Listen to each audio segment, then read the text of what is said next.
Esto es 17 ingleses envenenados, de Gabriel García Márquez. Bienvenidos.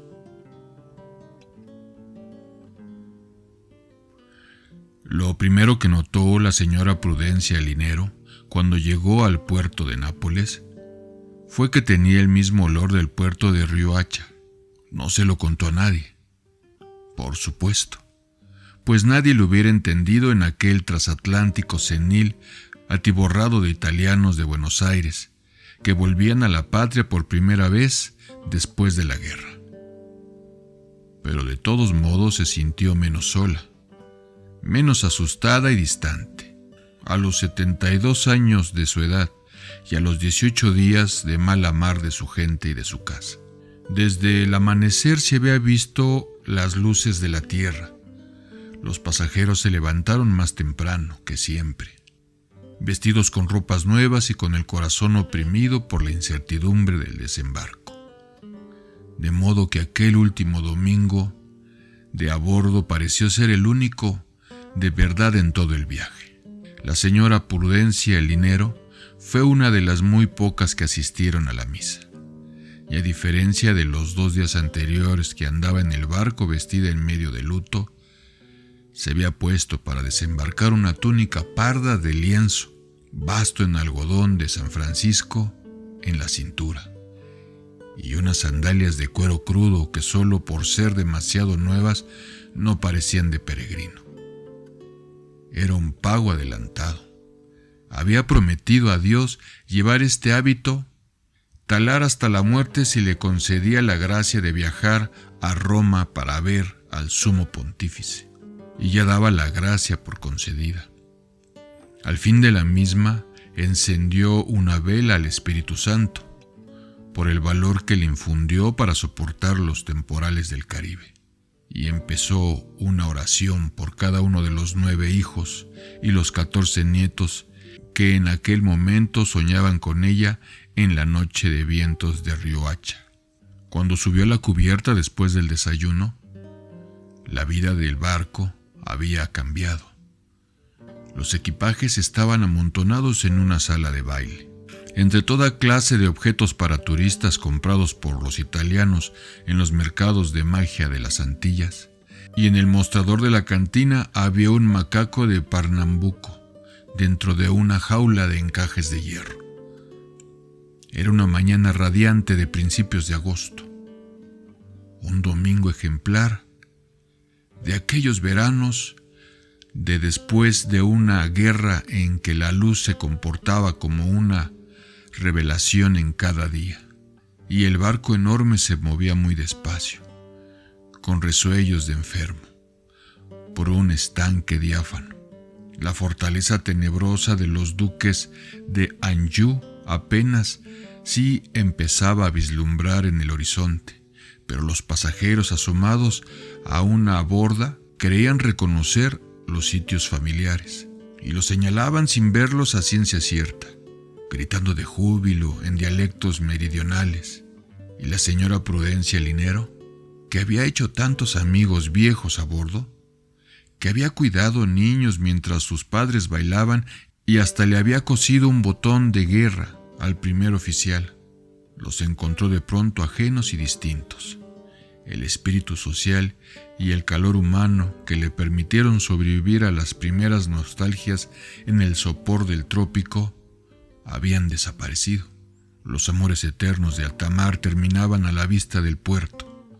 La señora Prudencia Linero, que no conocía la naturaleza voluble de los italianos, pensó que el mar no estaba en el corazón de los otros, sino en el suyo, por ser ella la única que iba entre la muchedumbre que regresaba. Así deben de ser todos los viajes, pensó, padeciendo por primera vez en su vida la punzada de ser forastera, mientras contemplaba desde la borda los vestigios de tantos mundos extinguidos en el fondo del agua.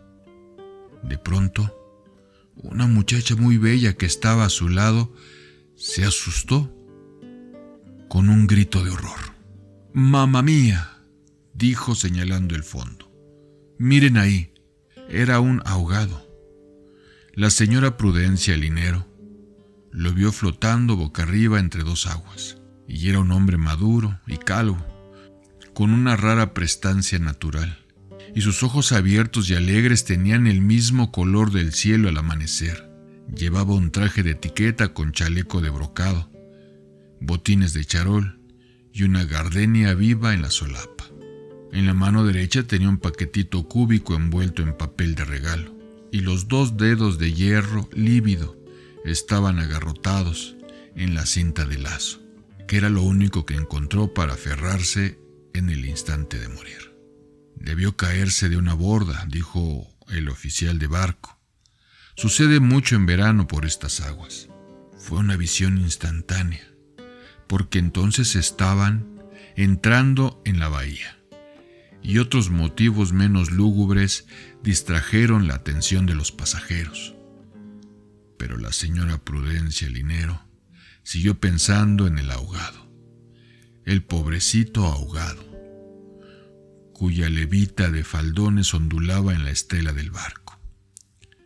Tan pronto como entró en la bahía, un remolcador decrépito salió al encuentro del barco y se lo llevó de cabestro por entre los escombros de numerosas naves militares destruidas durante la guerra. El agua se iba convirtiendo en aceite a medida que el barco se abría paso entre los escombros oxidados, y el calor se hizo aún más bravo que el de Riohacha a las 2 de la tarde. Al otro lado del desfiladero, radiante en el sol de las 11, apareció de pronto la ciudad completa de palacios quiméricos y viejas barracas de colores apelotonados en las colinas. Del fondo removido se levantó entonces una turfarada insoportable que la señora Prudencia Linares reconoció como el aliento de cangrejos podridos del patio de su casa. Mientras duró la maniobra, los pasajeros reconocían a sus parientes con aspavientos de gozo. La mayoría eran patronas otoñales de pechugas flamantes, sofocadas dentro de los trajes de luto, con los niños más bellos y numerosos de la tierra, maridos pequeños y diligentes, del género inmortal de los que leen el periódico después que sus esposas se visten de escribanos estrictos a pesar del calor. En medio de aquella algarabía de feria, un hombre muy viejo de aspecto inconsolable, sobre todo de mendigo, se sacaba a 2 manos de los bolsillos puñados y puñados de pollitos tiernos. En un instante llenaron el muelle, piando enloquecidos por todas partes, y solo por ser animales de magia había muchos que seguían corriendo vivos después de ser pisoteados por la muchedumbre ajena al prodigio. El mago había puesto su sombrero boca arriba en el piso, pero nadie le tiró desde la borda ni una moneda de caridad. Fascinada por el espectáculo de maravilla que parecía ejecutado en su honor, pues solo ella lo agradecía. La señora Prudencia Lineros no se dio cuenta de en qué momento tendieron la pasarela, y una avalancha humana invadió el barco con los aullidos y el ímpetu de un abordaje de bucaneros.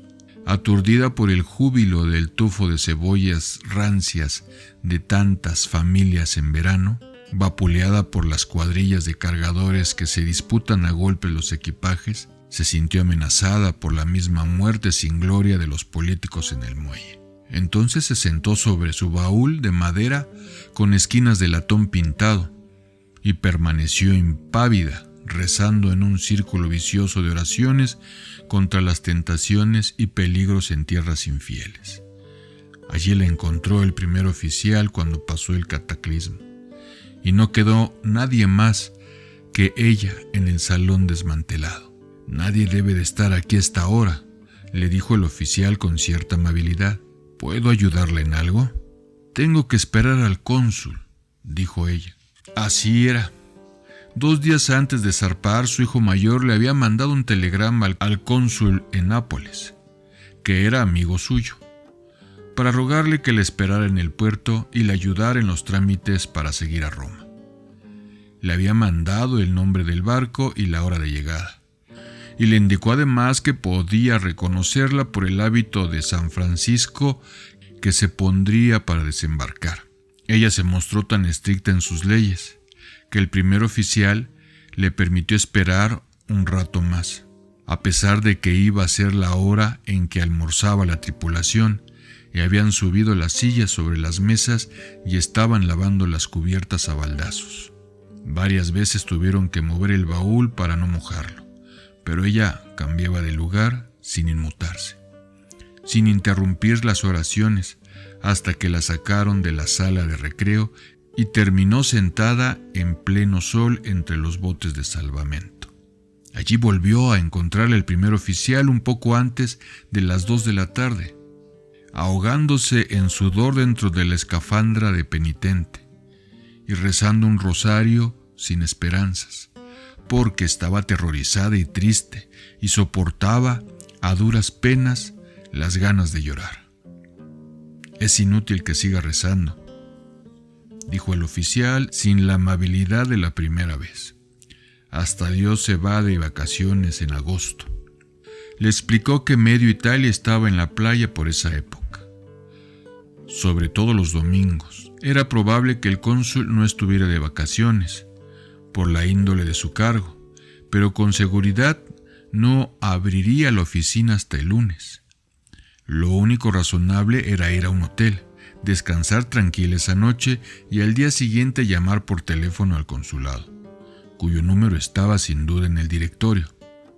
De modo que la señora Prudencia Linero tuvo que conformarse con ese criterio, y el oficial le ayudó en los trámites de migración y aduana y del cambio de dinero.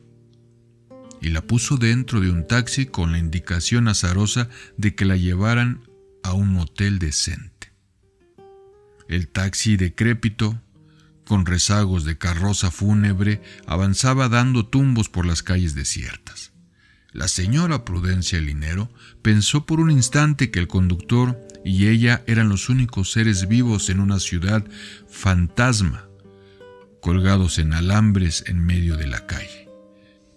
Pero también pensó que un hombre que hablaba tanto y con tanta pasión no podía tener tiempo para hacerle daño a una pobre mujer sola que había desafiado los riesgos del océano para ver al Papa. Al final del laberinto de calles volvió a verse el mar. El taxi siguió dando tumbos a lo largo de una playa ardiente y solitaria donde había numerosos hoteles pequeños de colores intensos. Pero no se detuvo en ninguno de ellos, sino que fue directo al menos vistoso, situado en un jardín público con grandes palmeras y bancos verdes. El chofer puso el baúl en la acera sombreada y ante la incertidumbre de la señora Prudencia Linero, se aseguró que aquel era el hotel más decente de Nápoles. Un maletero hermoso y amable se echó el baúl al hombro y se hizo cargo de ella. La condujo hasta el ascensor de redes metálicas improvisado en un hueco de la escalera y empezó a cantar un aria de Puccini a plena voz y con una determinación alarmante. Era un vetusto edificio de 9 pisos restaurados, en cada uno de los cuales había un hotel diferente. La señora Prudencia Linero se sintió de pronto en un instante alucinado, metida en una jaula de gallinas que subía muy despacio por el centro de una escalera de mármoles estentóreos, y sorprendía a la gente dentro de las casas con sus dudas más íntimas, con sus calzoncillos rotos y sus eructos ácidos. En el tercer piso, el ascensor se detuvo con un sobresalto. Entonces el maletero dejó de cantar, abrió la puerta de rombos plegadizos y le indicó a la señora Prudencio Linero, con una reverencia elegante, que estaba en su casa. Ella vio un adolescente lánguido detrás de un mostrador de madera con incrustaciones de vidrio de colores en el vestíbulo y plantas de sombra en macetas de cobre. Le gustó de inmediato, porque tenía los mismos bucles de serafín que su nieto menor. Le gustó el nombre del hotel con las letras grabadas en una placa de bronce. Le gustó el olor de ácido fénico. Le gustaron los helechos colgados, el silencio, las lices de oro de papel en las paredes. Después dio un paso fuera del ascensor y el corazón se le encogió. Un grupo de turistas ingleses de pantalones cortos y sandalias de playa dormitaban en una larga fila de poltronas de espera. Eran 17 y estaban sentados en un orden simétrico, como si fueran uno solo, muchas veces repetido en una galería de espejos. La señora Prudencio Linero los vio sin distinguirlos, con un solo golpe de vista, y lo único que le impresionó fue la larga hilera de rodillas rosadas, que parecían presas de cerdos colgadas de los ganchos de una carnicería. No dio un paso más hacia el mostrador, sino que retrocedió sobrecogida y entró de nuevo al ascensor. «Vamos al otro piso», dijo. «Este es el único que tiene comedor, señora», dijo el cargador. «No importa», dijo ella. El cargador hizo un gesto de conformidad, cerró el ascensor y cantó el pedazo que le faltaba de la canción hasta el hotel del 5º piso. Allí todo parecía menos estricto, y la dueña era una matrona primaveral que hablaba un castellano fácil, y nadie hacía la siesta en las poltronas del vestíbulo. No había comedor, en efecto, pero el hotel tenía un acuerdo con la fonda cercana para que sirviera a los clientes por un precio especial, de modo que la señora Prudencia Linero decidió que sí, que se quedaba por una noche, tan convencida por la elocuencia y la simpatía de la dueña como por el alivio de que no hubiera ningún inglés de rodillas rosadas durmiendo en el vestíbulo. El dormitorio tenía las persianas cerradas a las 2 de la tarde, y la penumbra conservaba la frescura y el silencio de una floresta recóndita, y era bueno para llorar. No bien se quedó sola. La señora Prudencia Linero pasó los 12 rojos y orinó por primera vez desde la mañana con un desagüe tenue y difícil que le permitió recobrar su identidad perdida durante el viaje. Después se quitó las sandalias y el cordón del hábito y se tendió del lado del corazón sobre la cama matrimonial, demasiado ancha y demasiado sola para ella sola, y soltó el otro manantial de sus lágrimas atrasadas. No solo era la primera vez que salía de la Riohacha, sino una de las pocas que salió de su casa después de que sus hijos se casaron y se fueron, y ella se quedó sola, con 2 indias descalzas cuidando del cuerpo sin alma de su esposo. Se le acabó la mitad de la vida en el dormitorio frente a los escombros del único hombre que había amado, y que permaneció en el letargo durante casi 30 años, tendido en la cama de sus amores juveniles sobre el colchón de cueros de chivo. En el octubre pasado, el enfermo abrió los ojos en una ráfaga súbita de lucidez. Reconoció a su gente y pidió que llamaran a un fotógrafo. Llevaron al viejo al parque con el enorme aparato de fuelle y mangas negras y el pantalón de magnesio para las fotos domésticas. El mismo enfermo dirigió las fotos, una para Prudencia, el amor y la felicidad que me dio en vida, dijo. La tomaron con el primer fogonazo de magnesio. Ahora otras 2 para mis hijas adoradas, Prudencia y Natalia, dijo. Las tomaron. Otras 2 para mis hijos varones, ejemplos de la familia por su cariño y su buen juicio, dijo. Y así hasta que se acabó el papel y el fotógrafo tuvo que ir a su casa a reabastecerse. A las 4 de la tarde, cuando ya no se podía respirar en el dormitorio por la humadera del magnesio, el tumulto de parientes, amigos y conocidos que acudieron a recibir sus copias del retrato, el inválido empezó a desvanecerse en la cama y fue despidiéndose de todos con adioses en la mano, como borrándose del mundo en la baranda de un barco. Su muerte no fue para la viuda el alivio que todos esperaban. Al contrario, quedó tan afligida que sus hijos se reunieron para preguntarle cómo podrían consolarla, y ella les contestó que no quería nada más que ir a Roma a conocer al Papa. Me voy sola y con el hábito de San Francisco, les advirtió. Lo único grato que le quedó de aquellos años de vigilia fue el placer de llorar. En el barco, mientras tuvo que compartir el camarote con 2 hermanas clarisas que se quedaron en Marsella, se desmoronaba en el baño para llorar sin ser vista. De modo que el cuarto del hotel de Nápoles fue el único lugar propicio que había encontrado para llorar a gusto desde que salió de Riohacha. Y habría llorado hasta el día siguiente cuando saliera el tren de Roma. De no haber sido porque la dueña le tocó la puerta a las 7 para avisarle que si no llegaba a tiempo a la fonda, se quedaría sin comer. El empleado del hotel acompañó. Una brisa fresca había empezado a soplar desde el mar, y todavía quedaban algunos bañistas en la playa bajo el sol pálido de las 7.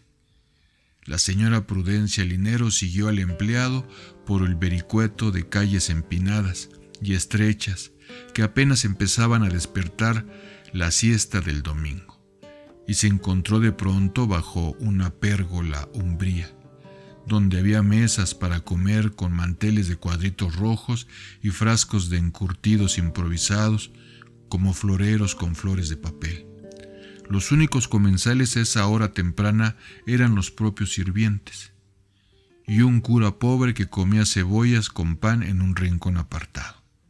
Al entrar, ella sintió la mirada de todos por el hábito pardo, pero no se alteró, pues era consciente de que el ridículo formaba parte de la penitencia.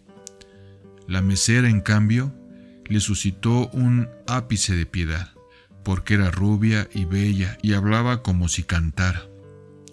Y ella pensó que debían estar muy mal en Italia después de la guerra, si una muchacha como esa tenía que servir en una fonda.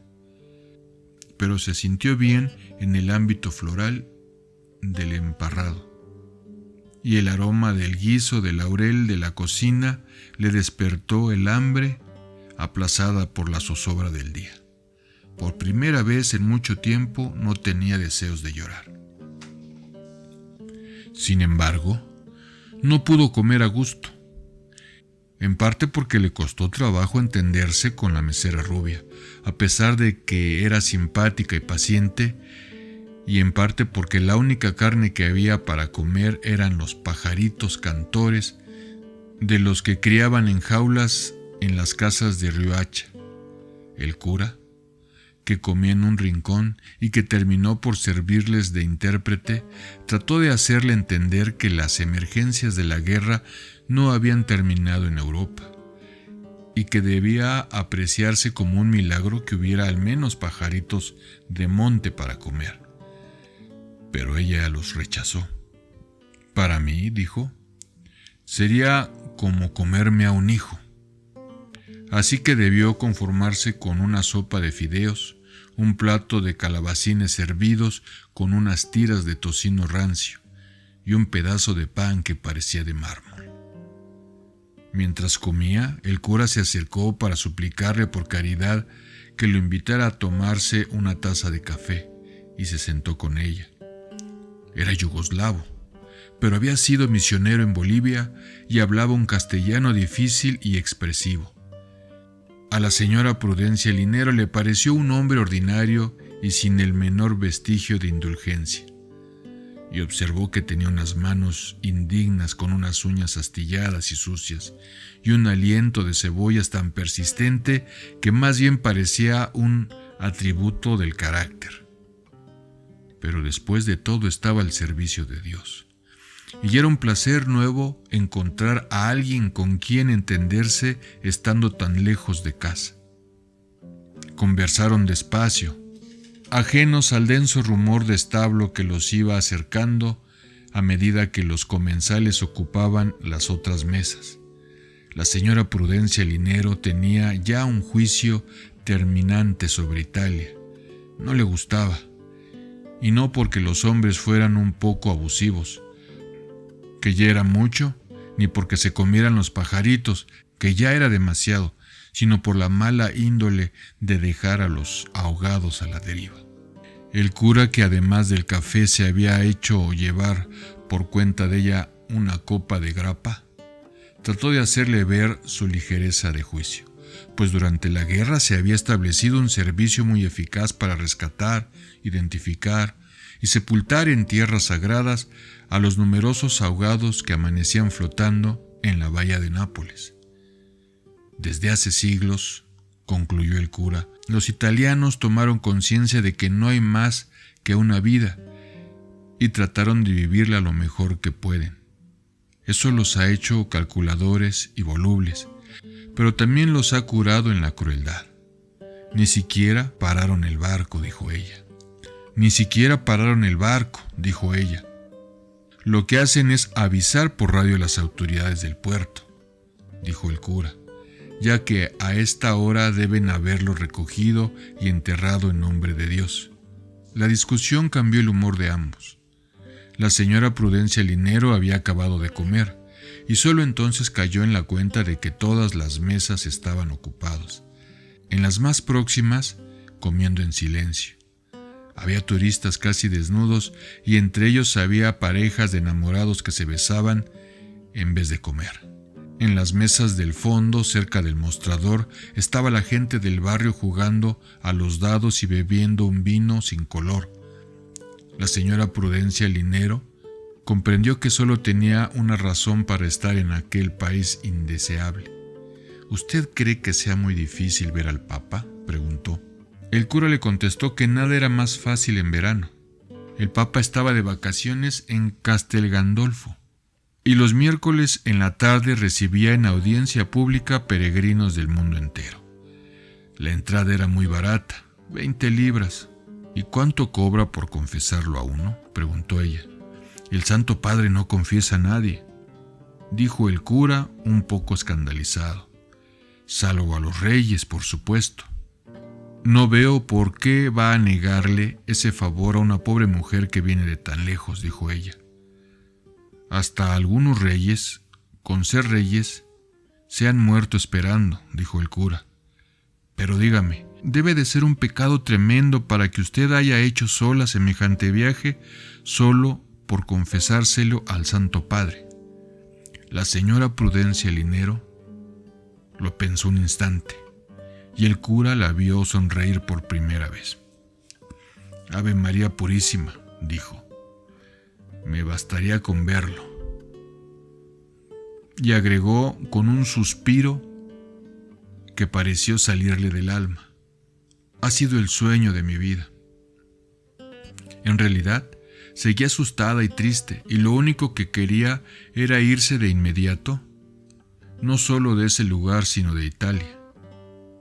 El cura debió pensar que aquella alucinada ya no estaba para más, así que le deseó buena suerte y se fue a otra mesa a pedir por caridad que le pagaran un café. Cuando salió de la fonda, la señora Prudencia Linero se encontró con la ciudad cambiada.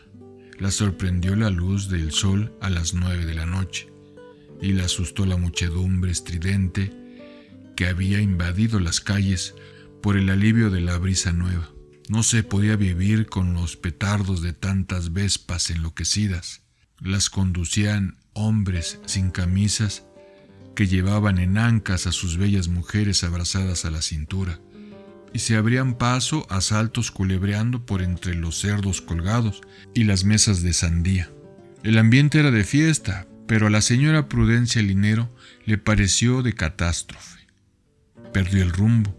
Se encontró de pronto en una calle intempestiva con mujeres taciturnas sentadas a la puerta de sus casas iguales, y cuyas luces rojas e intermitentes le causaron un estremecimiento de pavor.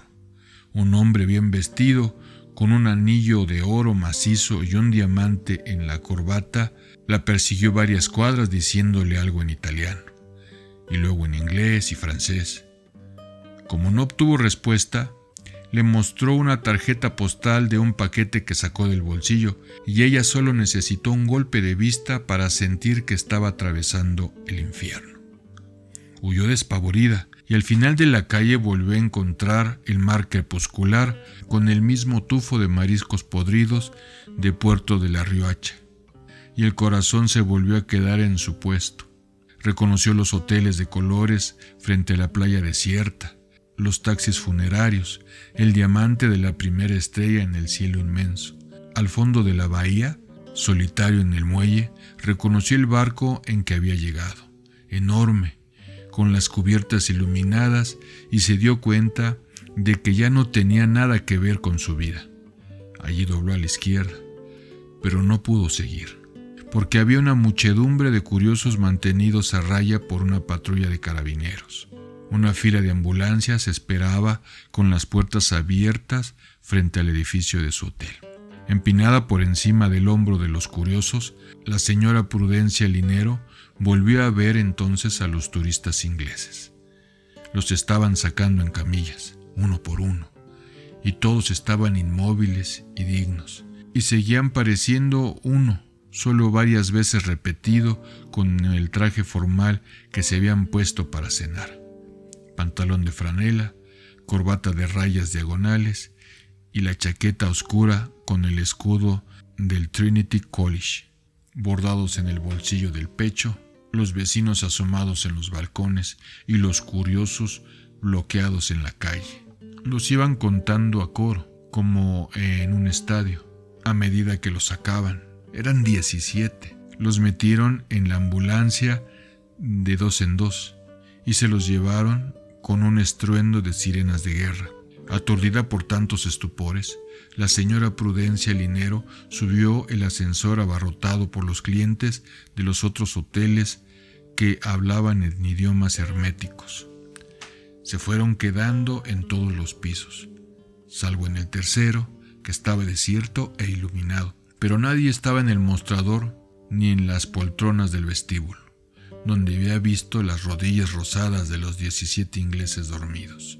La dueña del 5º piso comentaba el desastre de una excitación sin control. «Todos están muertos», le dijo a la señora Prudencia Linero en castellano. «Se envenenaron con la sopa de ostras de la cena. Ostras en agosto, imagínese».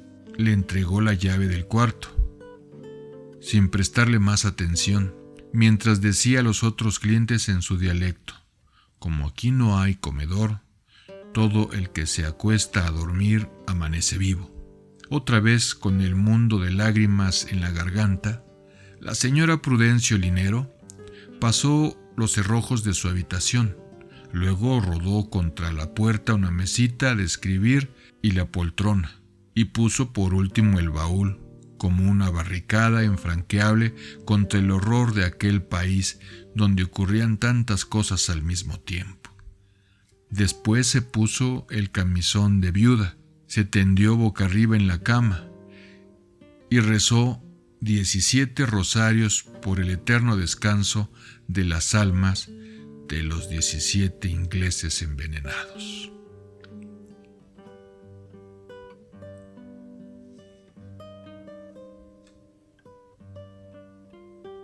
Esto fue 17 ingleses envenenados, de Gabriel García Márquez, y yo soy Víctor Ortiz.